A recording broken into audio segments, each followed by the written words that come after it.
அவனுடைய இருப்பு, அவனுடைய இயக்கம் புறத்தே இருக்கிற பூதத்திலும் இருக்கிறது.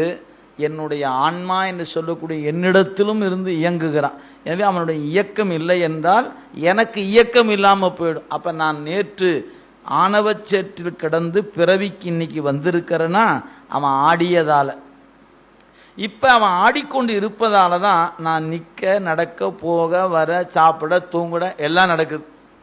அப்போ இன்று நான் இயங்குவதற்கு அவனுடைய கூத்து இன்றியமையாதது. சரி, அப்படியே நாளைக்கு பக்குவப்பட்டு வீடு பேற்றுக்கு போயிட்டோன்னு வச்சுக்கோங்களேன்.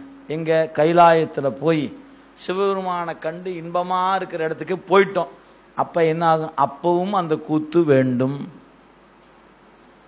அப்படின்னா என்ன அர்த்தம்? பிறவிக்கு வாராத உயிர்கள் பிறவிக்கு வர வேண்டும் என்றாலும் அந்த கூத்து வேண்டும். பிறவிக்கு வந்திருக்கிற உயிர்கள் பாச நீக்கம் பெற வேண்டும் என்றாலும் அந்த கூத்து வேண்டும். பாசம் நீங்கிய உயிர்கள் ஆனந்தத்தை அனுபவிக்க வேண்டும் என்றாலும் அந்த கூத்து வேணும். எனவே நடராசருடைய கூத்து ஒன்றுதான். ஆனால் கூத்து 3 வகையாக 3 வகைப்பட்ட உயிர்களுக்கு அருள் செய்கிறது.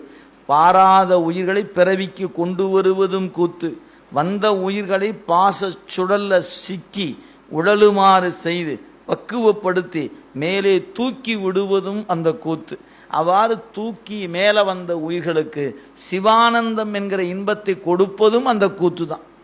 எனவே 3 இடத்திலும் இந்த கூத்து இன்றியமையாது. எனவே நடராசர் நம் வாழ்வில் இன்றியமையாதவர்.